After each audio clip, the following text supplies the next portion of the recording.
Good morning. I'm getting ready to go to the range today and run a few rounds through one of my home defense pistols. I have several pistols. I'm blessed. I've been able to accumulate several pistols in my life, and I have a lot of good defense guns. I have M&Ps, 709 Slim. I have two of those. I have a Kel-Tec PF9. I have a lot of guns, and they're all designed for different things. I have a Taurus TCP 380 that I carry, a couple of other small, very small pocket type pistols. Also for everyday carry when I want to wear a holster, I use my 709 Slim, which I find to be one of my best. If I need a little bigger gun, I'll have my M&P Compact with me. I rotate guns quite a bit in the house. I don't know why. I'm sure nowadays the springs and everything are good enough. You don't need to actually rotate them all the time, but I do. And two of the guns that get a lot of house duty that I keep always handy when I'm up and around and always close to me at night when I'm in the bedroom are both 45s. They're both Hosses, and I don't carry either one a lot with me as a carry gun because they are big, but they're tremendous guns, a lot of stopping power, a lot of capacity. One of them is my H&K USP 45, and as you can see, there's no magazine, there's nothing in the chamber. This gun's clear. Also, I'll just go ahead and show you now, no magazine, nothing in the chamber on my Glock. This is the Glock 21, also in 45 auto. The Glock 21, I believe, has a capacity of, it is a 13 round magazine. The H&K USP is a 12 round magazine. So both of those have a lot of stopping power and a very big projectile. As you can see, that's one big mouth on that cartridge right there, and a lot of stopping power. They're also, as high stopping power guns go, fairly quiet and a lot less muzzle flash than you will get with your 357 Magnums and a lot of your real hot 9mm.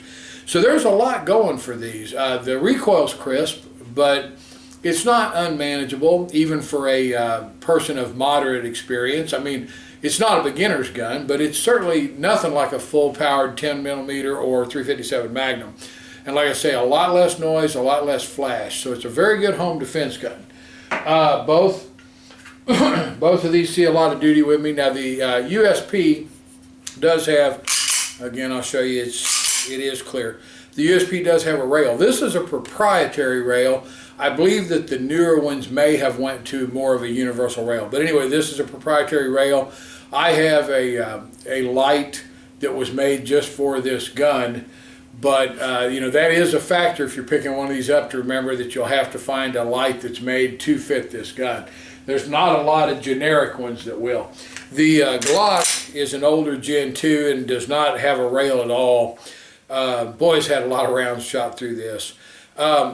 There's a lot of comparisons. They're roughly the same size. I believe the Glock might be just a little bit bigger, although part of that could be an illusion because it doesn't have a hammer and is just a little more squared looking. But like I say, they're both a handful.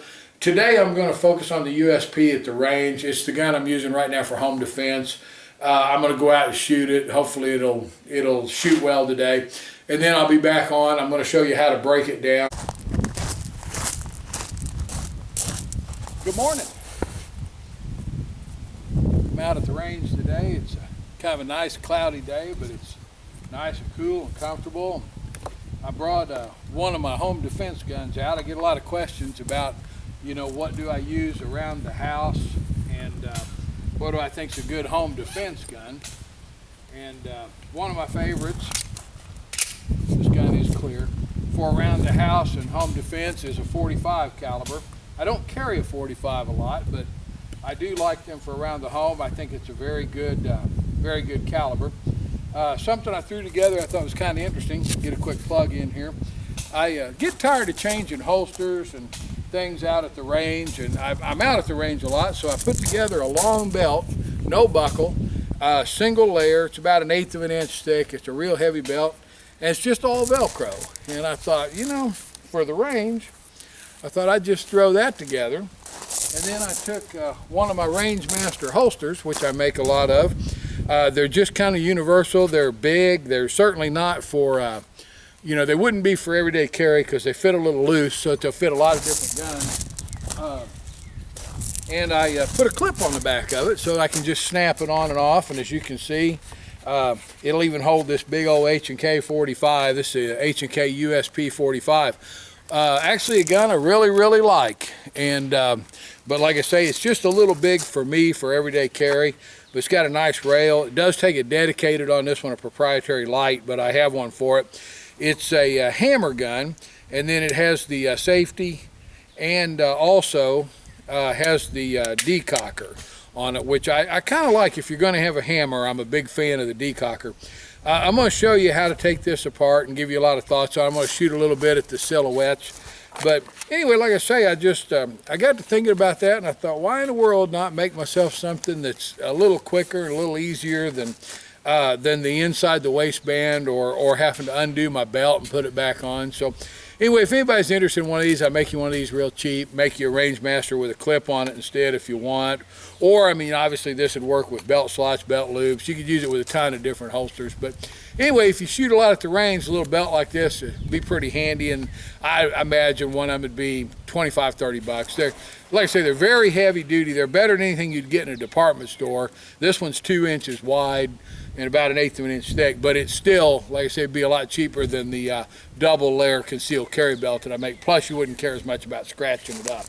Anyway, what I'm going to do here is reposition the camera, and I'm going to shoot some silhouettes today. Quick warning, I'm nothing like Hickok 45, so you're not going to see the same level of shooting, but I'm going to run a few through. Once in a while, I like to take my home defense guns out, shoot them and everything, give them a good cleaning, just to make sure, God forbid I ever actually had to use one, but if I do, I want it to be in working order. So anyway, I'm going to get this reset up and, like I say, shoot a few silhouettes today. I've got a spot marked out here that's about 12 yards. That's about as far as any shot I'm going to have, so I'm going to run a few through with both magazines just to make sure that everything's functioning with both of them.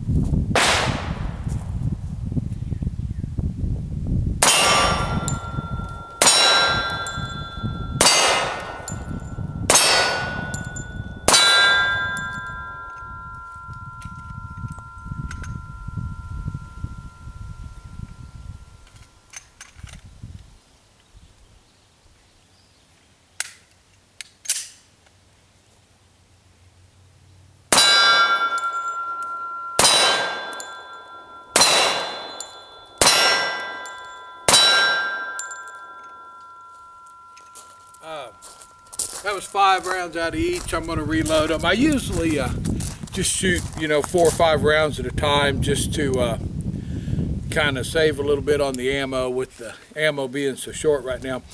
The one thing I will say about this gun, if you're used to the Colt 1911 style firearms and most of the traditional stuff, I should have brought a mag pouch today. The magazine drop is a little unusual on this, in that it's right at the back of the trigger guard, but it requires a downward push. You actually have to push the lever down. It's ambidextrous, but I don't know if you can see it or not. I'll try to get more of a close-up of it here in a minute, but that's a little unusual if you're used to just having a push button. Like I say, it does have a non-ambidextrous safety that's fire safe, and like I say, also decocker, which I do like. But anyway, I'm going to load this up real fast again here and shoot a few more. I'm shooting some fairly crisp full metal jacket hardball stuff out of it. This is as far as any room in my house. The gun is charged, but it is on safety right now. I try to practice at distances that I think reflect what I would have to use at my home if I were in a situation where the home was invaded or a break-in, something like that. I don't practice with this gun at extended distances because, like I say, to me, this gun is strictly for my home defense. So anyway, I'm going to run a couple more mags through it. I just want to make sure both mags are functioning good.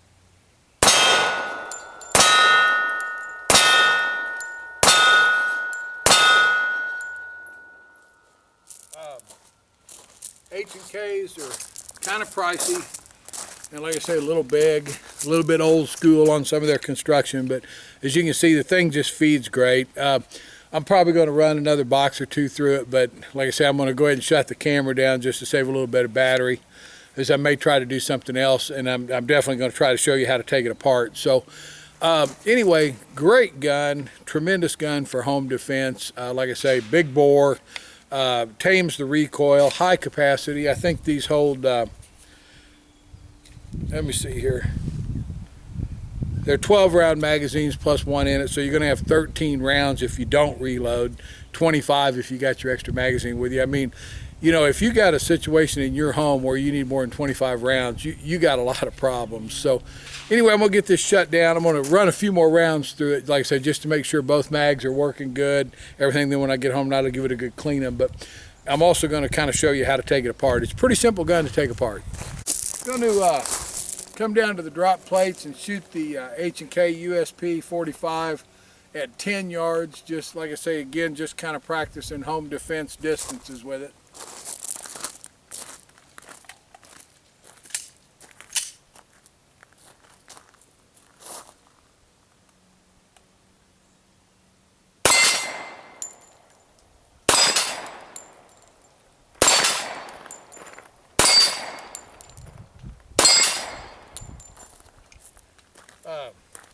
Just had 5 loaded in it. So anyway, that was 5 for 5. Those plates I think they're about an 8 or 9 inch plate. Like I say, 10 yards. That's going to be plenty good for home defense. I'll probably load it up, run a couple more rounds through it, and then I'll see you back at the house, and we'll disassemble this thing, kind of go through some final thoughts on it. H&K USP again.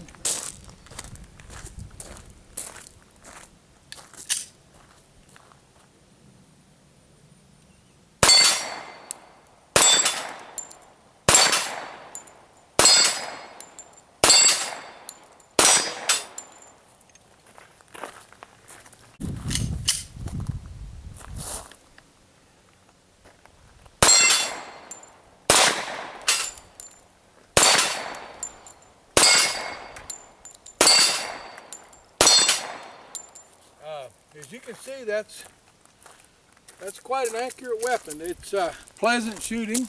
Those are moderately hot hardball 45. They're not super hot, but they're moderately hot, and the gun's big enough to tame the recoil real well. It's got a little bit smaller grip than the Glock 21 and or maybe 20. I can't remember which one it is. That's their 45, and like I say, it feels just a little bit different. Some people would like it. Some people would like the Glock better. That gets to be that Ford Chevy, apple orange. I mean, you know, whatever your preference is. But anyway, like I say, this is a tremendous gun. One knock on this gun, like I say, don't forget, if you buy one, it does take a proprietary light system. Or I think there are some universals, but not every rail accessory will fit this USP rail unless they've changed it on some of the newer models. I've had this one for several years. I'm back over at the house. Gun is clear, no mag. Both mags right there, nothing in them. As you can see, that's a heck of a good shooting gun. The USP. Now, I don't have the Glock out, didn't shoot it today. You know, like I said, this video is pretty much about the H&K. I'm getting ready to clean it and then put it back up in the closet with the light on it. And like I say, it'll be my gun. Actually, I won't put it in the closet until I go to bed tonight, but it is the gun that I keep around the house most of the time. Like I say, I've got a lot of faith in it. It's big, it's bulky. Hammer guns are no longer my favorite. I prefer the striker fired guns, Glocks, M&Ps, XDs. But this gun's just a heck of a good gun and a tremendous shooter. I think you saw out there, but it does have a dual position safety, fire and safe. And then in addition to that, it also, with press down, has a decocker lever, which it makes for a safe way to lower the hammer. That's a big thing to me. It has a very nice set of sights on it. Let me see if I can turn the light on here. Yeah, that might help a little bit. It's got a good set of sights. These are not tritium. They're not they're not glow in the dark or anything, but they're easy to pick up, and I believe they'll do the job. The magazine release, I'm going to put the magazine in and drop it, is a little bit, for me, a little bit cumbersome in that you have to push down on it like this, and it's a little bit unusual. I think if this were a gun that I practice reloading more, I'd get used to that. But I really prefer the push button, although several guns on the market, I know the Walthers and several other ones have a type that goes down instead of in. That may be more of a European thing. But anyway, that being said, double check this again. This has obviously a long trigger, but for a double action, you know, hammer type gun like this, it has a very good trigger and a decent, fairly light, not too bad of a single action trigger. Taking this gun apart is the standard fare. You pull this back. On this one, it's kind of a little bit of a trick in that you would think it'd go all the way back, but it just goes back, oh, as you can see, just maybe an inch or so until the retaining pin here lines up with this slot. That pushes forward like that, and I don't have a lot of fingernail to work with, so I may have to get something to grab that with. I wish I had longer fingernails. I keep them fairly short. Once that comes out, this just slides right apart. It's not quite as easy as the Glocks, but it's not too bad. You know, you can see this actually is not too dirty, and it got a lot of shooting today. You know, I don't remember exactly how much we shot through it, but it got a good workout today. Not much on film, but a lot, and at several distances, anywhere from, I think I shot it from 5 yards out to about 50. And it actually, fairly clean ammo I was using today, and the gun's not in too bad a shape. But I will give it a good wipe down, because with a towel you can see, I mean, I assume you saw that there. There is quite a bit of dirt in there, and so I'll go ahead and, like I said, give that a good cleaning and a light oiling. The polymer frames don't take a lot of maintenance. I mean, they really don't. I put a little oil on the moving parts, a little bit where the slide contacts with the metal right here, but for the most part, it's a fairly maintenance-free gun. I generally will put a little oil on the spring. I'll usually go ahead and remove the recoil spring, especially on one like this that comes out in a unit, because those are so easy. And I'll go ahead and pull the barrel out, and I always put a little oil on the top of the barrel too. Everybody cleans and oils a gun differently, and I'm not saying that my way is the right way, but I'll get quite a bit. You can see there's some gunk coming off on my thumb. So, I mean, there definitely is some powder, but compared to some of the surplus ammo I'm shooting right now, this Remington that I shot today sure did burn clean. When you go to put this back together, it's just a simple matter of putting the slide in the right place, pulling it forward, again, bringing this to where the alignment notch lines up. Fortunately, you don't need a great set of fingernails to put it back together, and it just drops right in. Like I say, probably not quite as easy as a Glock, just because the Glock is completely toolless. Once you pull that down, it just slides off. But if I had a little more thumbnail, like I said, this wouldn't have been hard at all. I mean, as you can see, it's a simple gun. I don't know what else to say about it. I shot it out, like I say, I used one of my Rangemaster holsters today. I put a clip on the back of this one. I really prefer the belt loops, but so many guys like the clips.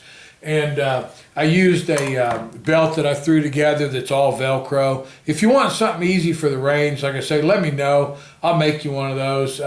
It wouldn't be very expensive. There's not a lot to it other than the cost of the leather and a little bit of Velcro. But sure is nice out there to just be able to throw that on over this, you know, just over the outside of the shirt there, and switch holsters. And like I say, if you don't have one of these and you have 3 or 4 holsters, they're easy to switch in and out. Now, you know, you still may have to loosen the belt if they're belt slot types, but it's still better than pulling your pants belt off while you're out at the range. So anyway, I appreciate you guys watching my stuff, and if you would go to my Facebook page, Fighting Gear Holsters, and click like and shoot me a friend request. I'd like to build that up, but I mean, I don't want to solicit people. So if you'd help by shooting me a friend request, I certainly friend you back. And like I say, I'd like to get that going. If you got anything that's tasteful and political, especially pro-gun, feel free to share it to that wall of, or send it to me or whatever.